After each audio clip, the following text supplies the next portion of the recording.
welcome back to my channel. It's Christina with Read.Pray.Disney. Here on this channel, we like to talk all things Disney, from packing to planning to pens to books. And so for today, we have the final installment of the Murder, She Read Readathon. I said it right the first time. The Murder, She Read Readathon that's hosted over there by, you can check out the Disney Sisters YouTube page, and go check out what the whole, and it also I got permission, so I listed in the description box below the whole readathon and how it was set up. But so yes, guys, I told you, if you've been following my channel, you know one of my last book videos, I talked about how I needed to wrap this up. I have read all the books that I was going to read for the readathon.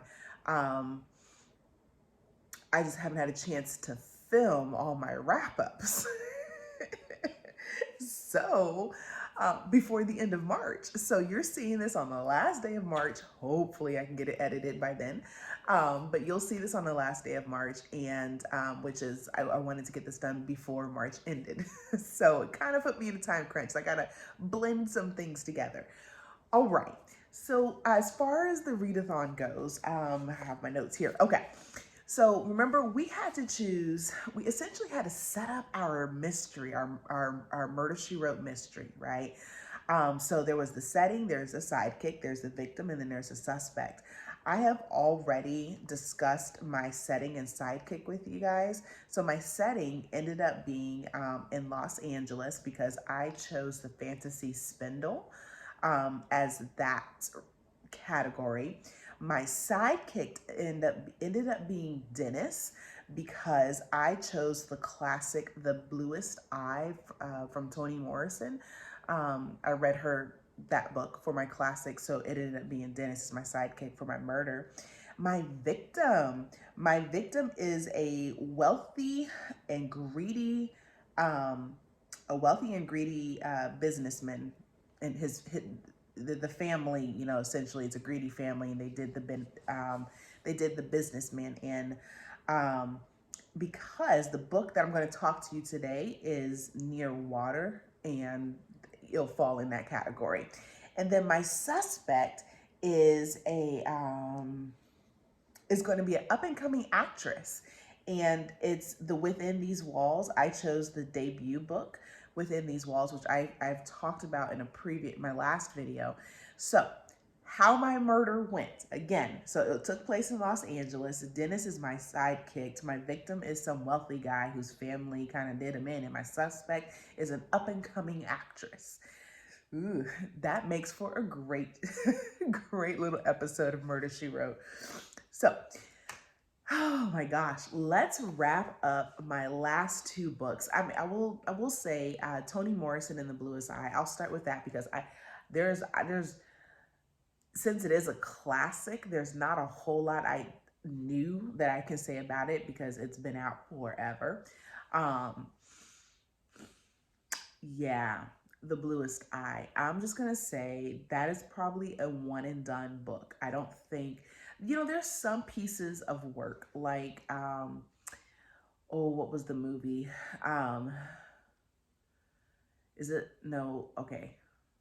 Oh my goodness. It's the movie that came out. It is fitting enough, like it was about Easter, not Easter, but it was about Christ. And it was just I think Mel Gibson directed the movie. If y'all remember the name of the movie, put it in the description box below, or put it in the comments, because I don't remember the name of the movie. But it was about Jesus and his life, and essentially, you know, it ended with the end, and the crucifixion part of that, and the lashings that he got. It was just so graphic, but so moving. But it's something that I own. I don't think I can ever watch again, you know.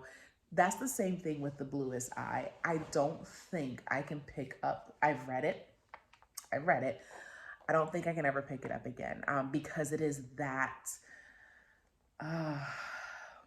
not graphic, but it's just, if you know, you know, the situation that happens in that essentially is incestuous, and it's non-consensual incest.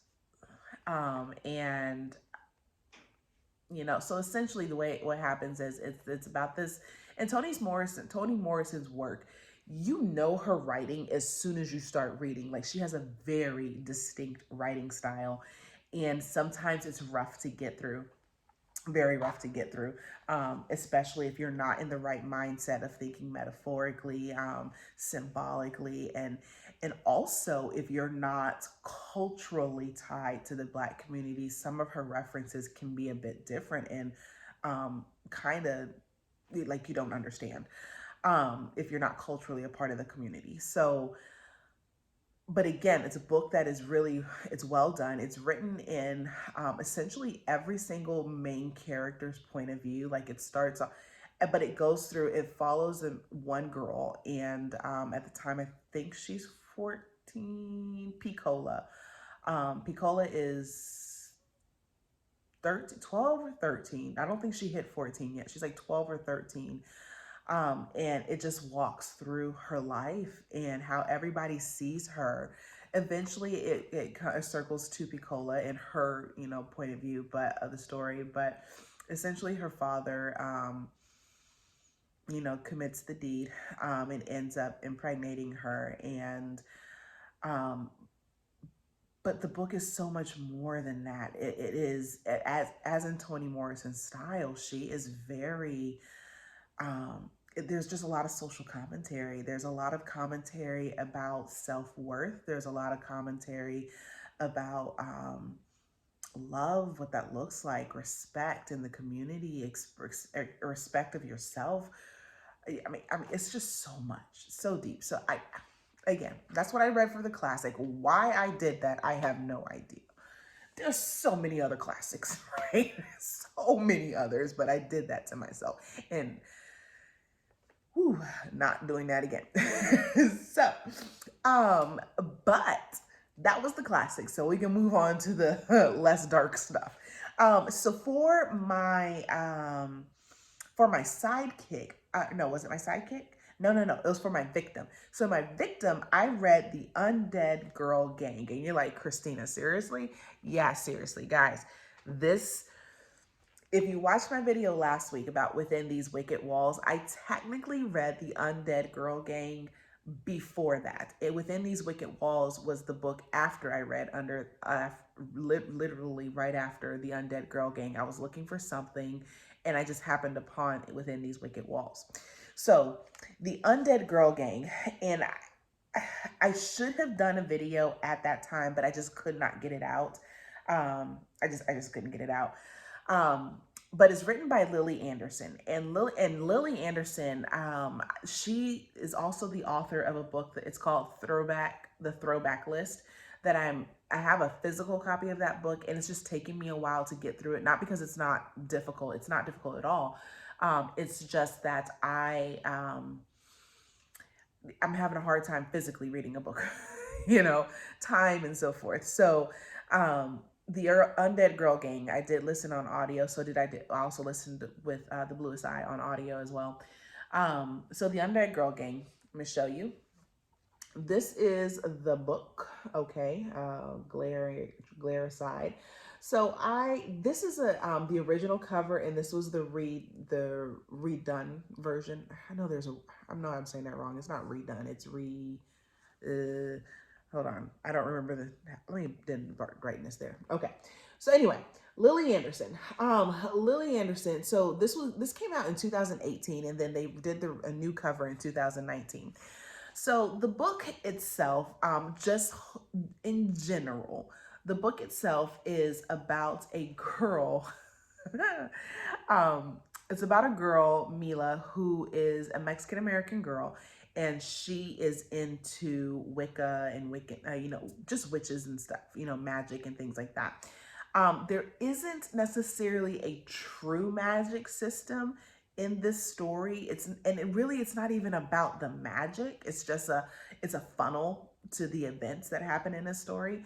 But so essentially, Mila she's this girl. She's in high school. She's odd. She's a bigger girl, and she only has one friend, and Riley's her friend. And Riley, what happens is, think Mean Girls. there's a set of girls in their high school who, constantly torment and taunt Riley and Mila, and essentially they die. The mean girls die, and Riley dies, and it's all within the same like 3-4 day time period. And it's all these kids from the same high school, and so they think, they, as in the powers that be in this book, the community, believe that all the girls committed suicide. However, Mila is a 1,000% sure that her best friend Riley did not do that. Just within her bones, within her body, she knows Riley did not do this. And so she's the only one kind of fighting for this. But in her grief, because no one takes her seriously. How do you tell somebody, the police, the authorities, that my best friend didn't do this when they already essentially made it an open and closed case, that she goes to her,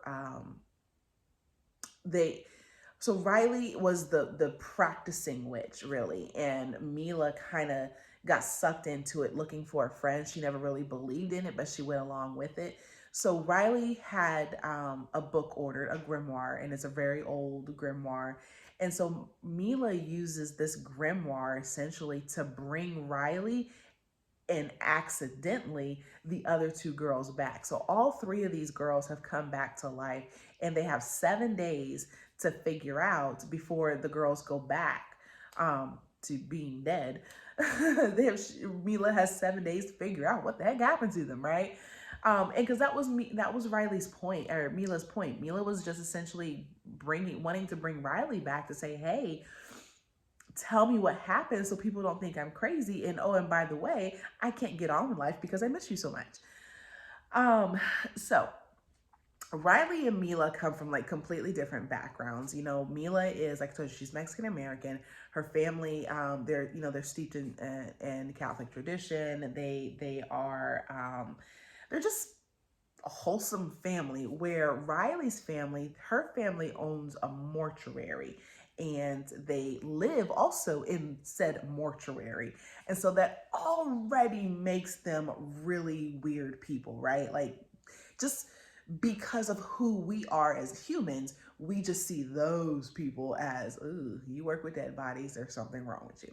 So, of course, Riley and her family feel that. They perform a service for the community, but when it comes to kids, they don't really get that. No kids came over for birthday parties, things like that. So Riley had a pretty lonely childhood. She had an older brother, and oh my gosh. So Mila brings the girls back, and there's this thing with the older brother, and like the whole book it's funny. Like, it is so laugh out loud funny. The style of the writing, like, me being an 8th and 9th grade teacher, I'm like, these are my kids. Like, they're saying these things. I think I've said some of these things. It is so lighthearted and good-natured. The writing doesn't, like, Miss Anderson, she does not take it seems like she doesn't take it serious. Like, the story isn't taken seriously. It's just so fun, It's such a fun book. But then the twist and the turns, like the twist at the end, mind blowing. Did not see that happen. Did not see it. So has me all up. Like, I love this book. And so you're like, Christina, didn't you say last week you loved that book too, Within These Wicked Walls? Yeah, I did. And there's nothing wrong with loving more than one book. Okay. I have a big heart. I'm a big girl. Lots of room for love. Oh my gosh, Lily Ann. So if you're looking for something that is humorous, it's a mystery. It is a murder mystery, right? It's a whodunit.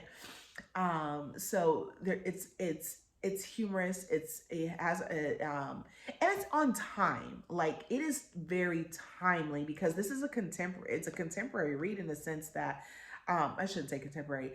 it's a modern read. Like the things, the technology, everything that they go through and do, it is a very modern read. Like it's very relatable. So which had me again looking up the author. When I love a book, when I really, really love a book, I find myself trying to find things from the book. And usually I start with the author. And so there's a reason why I knew I liked Lily Anderson. Y'all listening? Lily Anderson and I are essentially the same person.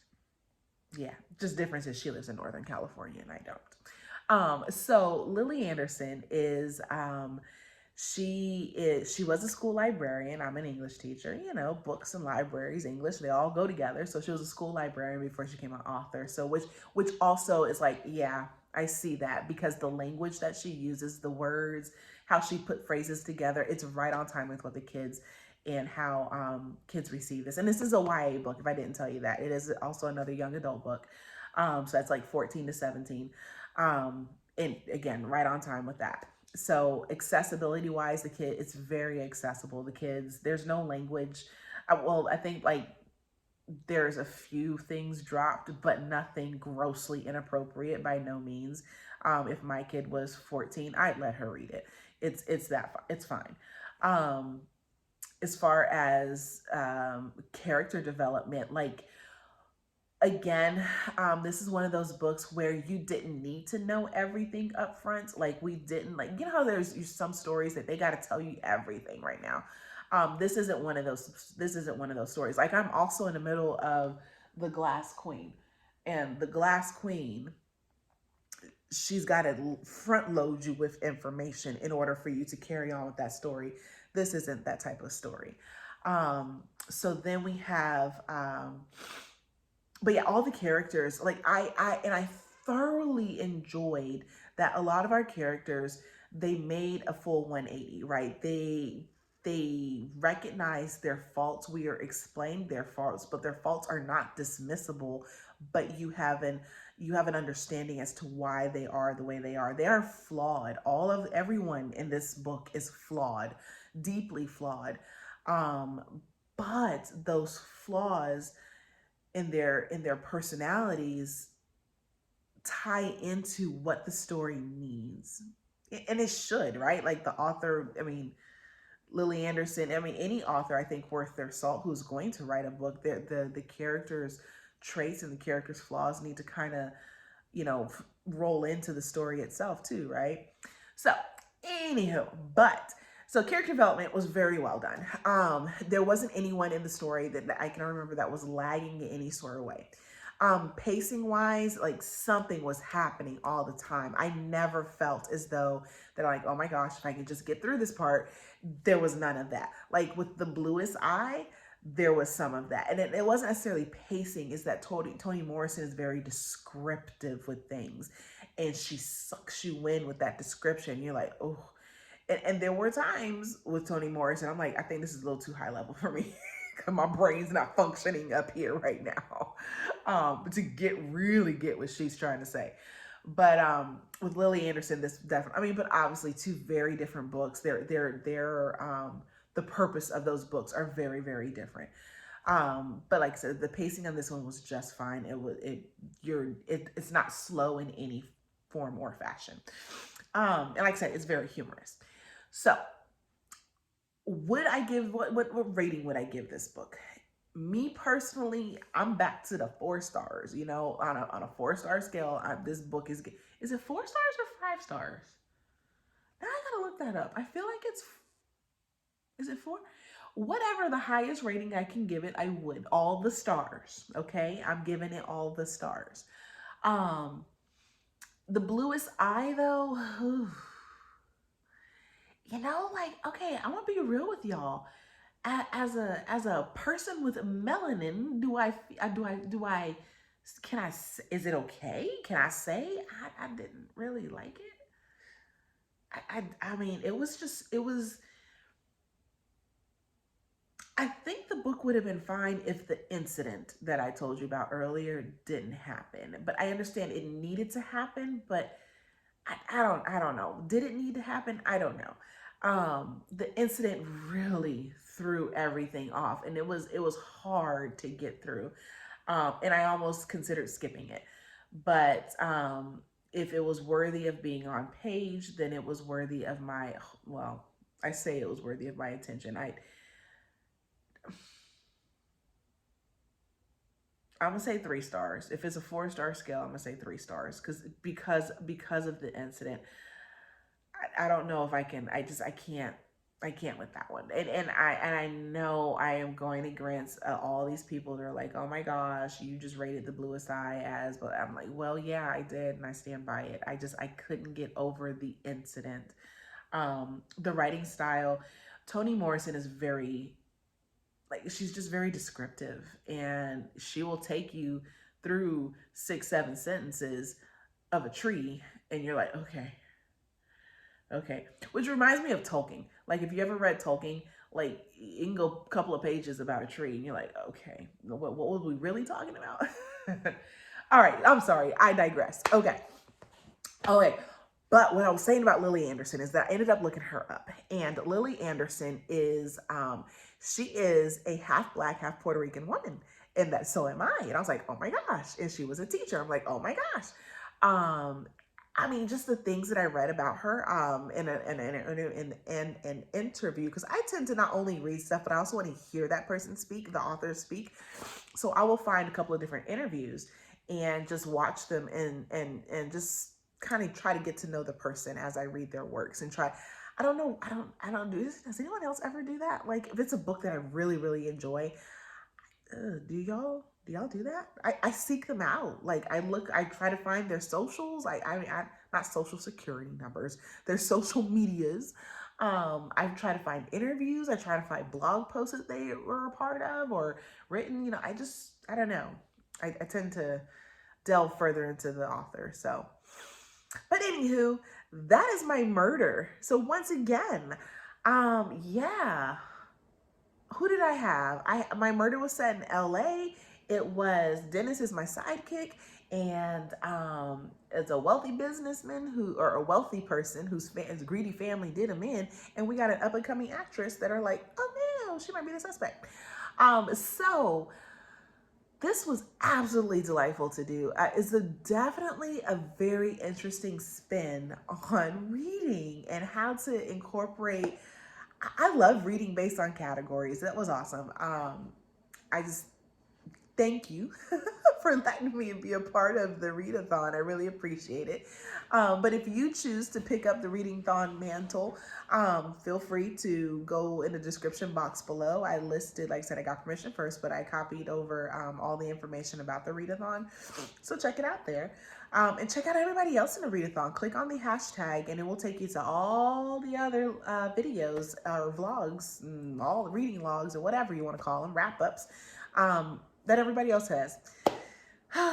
So, thank you for watching, guys. I greatly appreciate it. Yeah, if you haven't hit that like and subscribe button, what are you doing? Yeah, I'm talking to you. Go do it now. Have a magically blessed day, and I'll be praying for you. Bye, guys.